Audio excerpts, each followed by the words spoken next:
Olá a todos, eu sou o Dr. Felipe Rodrigues, médico, neurologista e fellow em neurointensivismo, e hoje estarei começando essa série aqui de vídeos sobre HSA.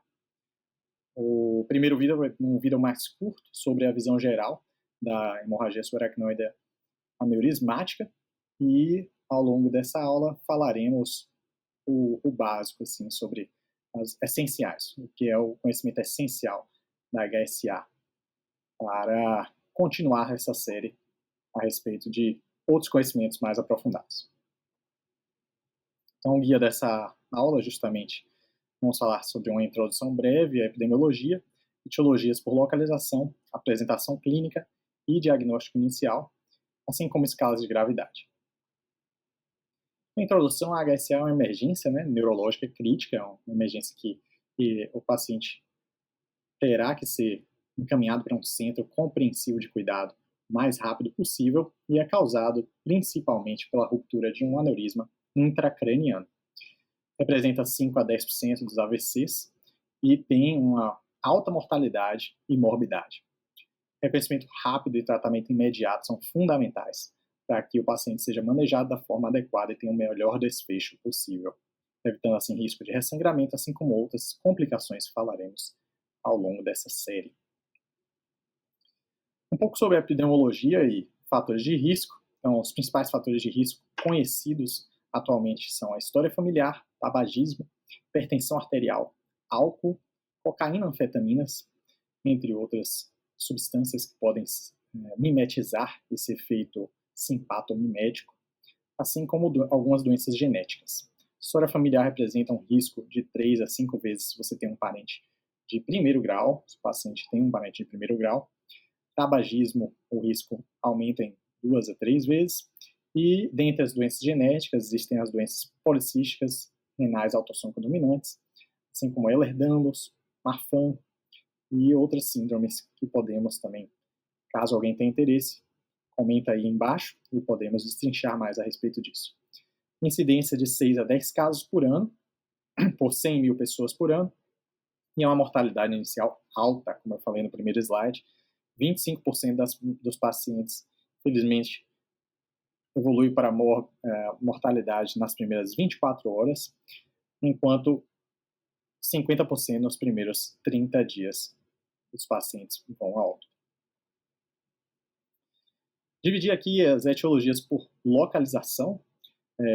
Brevemente, a gente pode diferenciar a localização da HSA em difusa, HSA de convexidade, HSA perimesencefálica, sendo que a HSA difusa acomete mais as cisternas, principalmente as múltiplas cisternas e sulcos. Isso vai ser importante também lá na hora da gente falar sobre critérios de gravidade. Etiologias por localização, tá? Então, a continuidade do último slide, HSA difusa, os aneurismas saculares, 85%, representa mais os pacientes que têm aneurismas saculares e é responsável por 85% desses sangramentos. Geralmente nas bifurcações arteriais do polígono de Willis, sendo que a artéria comunicante, o sistema do complexo comunicante anterior, é o local mais comum de ter aneurismas. Outras causas: dissecção arterial, uso de drogas, como falei no outro slide, cocaína e anfetaminas, assim como trauma grave. HSA de convexidade, ou seja, um HSA mais superficial, teremos como causas mais prováveis angiopatia amiloide. Então, veja que não estamos falando tanto mais de causas aneurismáticas, já que estamos falando de porções mais distais dos vasos intracranianos, e angiopatia amiloide, frequentemente em idosos, fragilidade microvascular. As coagulopatias, então pacientes em uso de anticoagulantes, DOACs, warfarina, heparina, e outras discrasias sanguíneas, como trombocitopenia. Vasculite do sistema nervoso central, pode ser primária ou secundária, alguns exemplos de doenças: lúpus, BC, e a trombose venosa cerebral. Então, se temos uma HSA que está bem próxima, justa venular, então, próxima ao seio venoso, lembrar sempre da causa de TVC, que está geralmente associada a essa congestão que vai ocorrer justamente no aumento da pressão pela congestão venosa causada pelo trombo.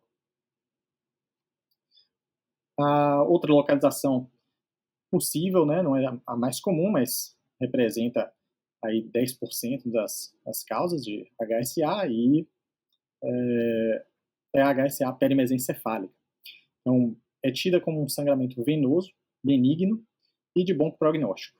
A gente, em alguns casos, pode inclusive fazer um fast track desses pacientes, já que não encontra nenhum aneurisma, vai ter que fazer, né, a investigação etiológica para ver se não é, claro, uma causa aneurismática. E não encontrando isso, poderemos dar seguimento com o paciente de uma forma mais rápida. Algumas outras causas, ficar atento para perimese encefálica, fístulas arteriovenosas durais, MAVs, durais de fossa posterior, dissecção da artéria vertebral, que pode representar com HSA ali na cisterna pré-pontina ou perimese encefálica. Apresentação clínica da HSA, típica, né? Vai ser um quadro súbito e relâmpago, então o paciente vai se queixar de uma dor de cabeça pior da vida de início em segundos, e por isso que a gente classifica essa cefaleia como cefaleia thunderclap. O paciente pode também evoluir com uma síncope, uma perda de consciência no início da apresentação, e isso é um critério de gravidade, ou sugere um sangramento grave, ou algum aumento de pressão intracraniana, responsável tanto pelo sangramento, quanto por uma das complicações agudas, como hidrocefalia ou hemorragia intraparencimatosa, e o edema cerebral difuso. Outras manifestações comuns é náusea, vômito, fotofobia, rigidez de nuca. Podem ocorrer casos de déficit neurológico focal, como eu falei, com hematoma intraparencimatoso ou alguma região de isquemia. Crises convulsivas vão ocorrer em até 20% dos pacientes na apresentação inicial. E o rebaixamento de nível de consciência pode nos sugerir, assim como a síncope, um sangramento volumoso ou uma hidrocefalia aguda. E o diagnóstico inicial, né? Como vamos abordar esse paciente que chegou ali no pronto-socorro? Vamos começar com a TC de crânio, sem contraste. Esse método inicial ele é mais acurado nos primeiros horas, primeiras 24 horas. 90% de sensibilidade, mais do que 90% nas primeiras 6 horas. Vamos, na próxima aula, falar mais sobre exames complementares, mas brevemente, né, o diagnóstico inicial. Se a TC vier negativa, mas tiver uma suspeita, um alto índice de suspeita, proceder com a punção lombar, uma pesquisa de hemácias em 4 tubos e xantocromia. Então, a pesquisa macro e micro de componentes do sangue e no espaço subaracnoide. Caso a punção venha negativa, proceder com uma angiotomografia ou uma angiorressonância, de preferência uma angiotomografia vai ser um exame mais rápido e mais seguro para esse paciente na fase aguda. Geralmente esses exames, na verdade, vão ser combinados, né? Hoje a maior parte dos centros, você faz um protocolo, né? E esse paciente que está vindo com a cefaleia súbita, potencialmente alteração no nível de consciência, né? Com estado confusional, existe uma suspeita também de alguma possibilidade, né, de ser um quadro isquêmico. Então, geralmente, esses pacientes vão ser submetidos a uma TC de crânio sem contraste, junto com a angio-TC já na chegada. E é daí, feita a angio-TC, caso identificado ou não identificado um aneurisma, o paciente provavelmente necessitará de uma angiografia cerebral digital, que é o padrão ouro para a detecção de aneurisma cerebral. Então, feito essa abordagem do diagnóstico inicial, algumas escalas de prognóstico. Então, uma das escalas mais utilizadas é o Hunt-Hess, para definir a gravidade. Ela prediz, né, risco de mortalidade, e o score vai de 1 a 5, sendo que o primeiro grau é um paciente assintomático com a leve cefaleia, rigidez de nuca. O grau 2 seria um paciente com cefaleia moderada a intensa, associada a rigidez de nuca, sem déficit neurológico. E o grau 3, sonolência, confusão, déficit motor leve, um estado confusional. O grau 4, torpor, com déficit focal, em paresia, sinais de disfunção autonômica. E o grau 5 seria o quadro mais grave, paciente em coma, com posturas anormais. Mortalidade estimada para cada grau desses, e aí vai variar na literatura, a gente tem artigos que divergem um pouco nessa predição de risco, mas no grau 1 a 2, pacientes têm a 30 a 40%, grau 3, 50%, e grau 4 a 5, até 80 a 90%. Lembrando que aqui a gente está falando de mortalidade estimada em 30 dias. Tá? Outra escala de risco muito utilizada na apresentação inicial é a escala de Fisher modificada, e vai predizer, na verdade, o risco de vasoespasmo. Então, essa escala também ela vai variar de 0 a 4. Então, 0 é quando você não vê sangue nenhum. 1, quando você vê um sangramento subaracnoide mais fino e sem presença de sangue nos ventrículos. Grau 2 seria com